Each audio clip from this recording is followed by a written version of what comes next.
जो मुकद्दस गिलाफ हजारों सालों से खाना ए काबा पर चढ़ता आ रहा है, इसकी शुरुआत एक ऐसे बादशाह से हुई थी जो काबा को गिराने और उसे लूटने के इरादे से निकला था, लेकिन फिर अल्लाह ताला ने उसकी जिंदगी का रुख ही बदल दिया। यह उस दौर की बात है जब यमन का एक बादशाह जिसे तुब्बा कहा जाता था, अपनी बड़ी फौज के साथ मदीने से होकर मक्का की तरफ बढ़ रहा था। रास्ते में उसके कुछ सरदारों ने उसे उकसाना शुरू कर दिया। उन्होंने कहा, ऐ बादशाह, ये अरब का सबसे मशहूर शहर है।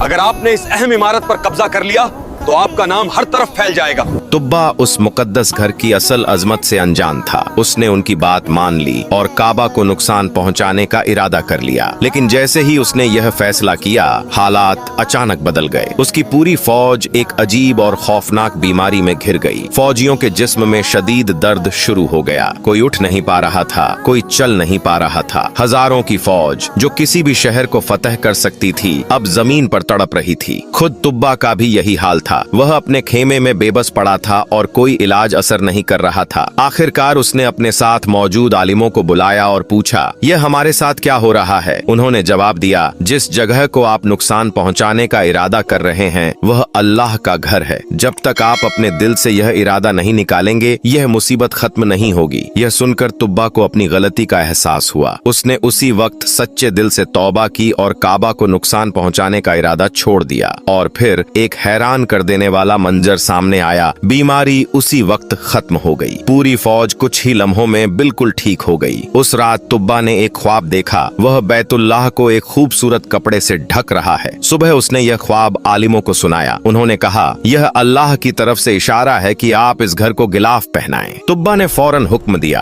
पहले सादगी से ढका गया, लेकिन फिर उसने यमन से अपना सबसे कीमती कपड़ा मंगवाया, एक बेहतरीन कपड़ा जो खास तौर पर बादशाहों के लिए बनाया जाता था। इस कपड़े को बड़े अदब और एहतराम के साथ काबा पर चढ़ाया गया। यहीं से काबा पर गिलाफ चढ़ाने की रिवायत शुरू हुई, जो आज तक जारी है। फिर तुब्बा अपने मुल्क लौट गया और अपनी कौम को एक खुदा की इबादत की तरफ बुलाया, लेकिन बहुत लोगों ने उसकी बात नहीं मानी। और सदियों बाद नबी करीम हजरत मोहम्मद सल्लल्लाहु अलैहि वसल्लम ने फरमाया, तुब्बा को बुरा मत कहो, वह ईमान वाला था। वीडियो पसंद आई हो तो लाइक करें और ऐसी और कहानियों के लिए सब्सक्राइब जरूर करें।